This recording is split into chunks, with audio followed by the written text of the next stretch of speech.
In the aftermath of United Airlines Flight 232, the world's most experienced test pilots climbed into flight simulators to see if they could recreate the landing. Despite knowing exactly what was coming, every single attempt ended in a catastrophic, unsurvivable crash. The simulator pilots failed because they were facing a scenario the aircraft was never designed to endure: the complete loss of all flight control surfaces. Every yoke, lever, and pedal in this dense cockpit was essentially disconnected, turning the steering column into dead weight. To understand how that happens, you have to look at the DC-10's built-in safety net. 3 completely independent hydraulic systems pump highly pressurized fluid to the control surfaces. If one line leaks, you have 2 backups. If 2 fail, the single remaining system can still fly the plane. Before the plane was even certified, engineers calculated the mathematical probability of a pilot losing all 3 of these independent systems simultaneously. They placed the odds at 1 in a billion. The disaster of Flight 232 was the exact moment that billion-to-1 mathematical impossibility actually happened. On July 19, 1989, Flight 232 was cruising at 37,000 feet. Without warning, the massive fan disc inside the tail-mounted engine explosively disintegrated. That explosion blasted high-speed titanium shrapnel through the tail section of the aircraft. Because all 3 of those independent hydraulic lines converged in the narrow space of the tail, the metal fragments shredded every single one of them at the same time. The hydraulic fluid immediately drained into the atmosphere. Inside the cockpit, the gauges for all 3 systems dropped to 0. The pilots pulled back on their yokes, but without hydraulic pressure, they had absolute 0 control over the flaps, the ailerons, or the elevators. In a fraction of a second, a state-of-the-art commercial airliner became a 200-ton unsteerable mass falling from the sky. When investigators from the NTSB searched for the cause of that engine explosion, they quickly ruled out pilot error and standard mechanical wear and tear. The actual culprit was microscopic. During the initial forging of the titanium, a tiny amount of nitrogen contaminated the metal. This creates what metallurgists call a hard alpha inclusion, a localized impurity that causes the metal directly around it to become highly brittle. Over the next 18 years, every single flight the engine took added thermal and physical stress to that brittle spot. A microscopic fatigue crack formed, growing fractions of a millimeter at a time, until the titanium finally shattered.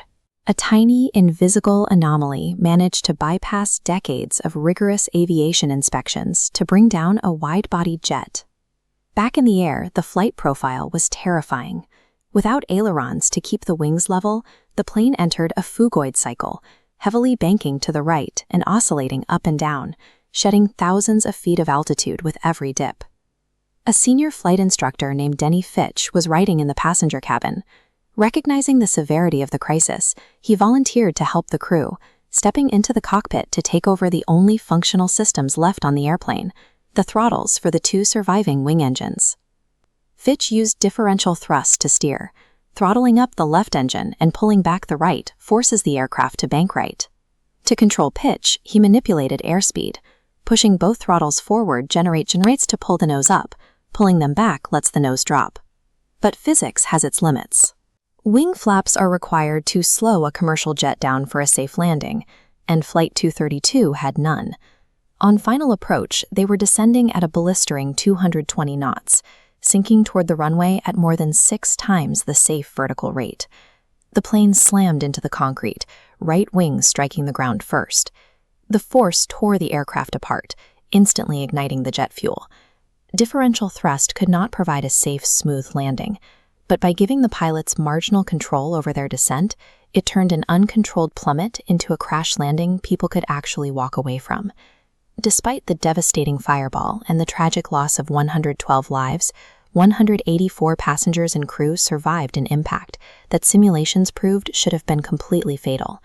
That survival rate was heavily aided by external variables. The crash happened during daylight hours in clear weather, and the Air National Guard was already on duty at the airport, providing nearly 300 trained personnel immediately for triage. The timing was also incredibly fortunate for the local hospitals. The crash occurred exactly during a shift change at the regional trauma and burn centers, meaning the available medical staff on hand was essentially doubled the moment the victims arrived. Surviving Flight 232 required brilliant improvisation in the air, but it also required a rare confluence of systemic readiness and extraordinary luck on the ground. The crash forced permanent changes to how aircraft are built. Titanium forging was upgraded to a triple vacuum melting process, relying on extreme temperatures to burn out the exact type of nitrogen impurities that destroyed the engine. Engineers also mandated the installation of specialized hydraulic fuses in the tail sections of wide-body jets. If a line is ever severed again, the fuse physically seals the pipe, preserving the fluid in the rest of the aircraft. But the flight's most profound legacy was in the cockpit. It validated a then-new concept called crew resource management. It shifted aviation culture away from a rigid dictatorship where the captain is unquestioned, replacing it with a system of collaboration where crew members actively speak up and solve problems together.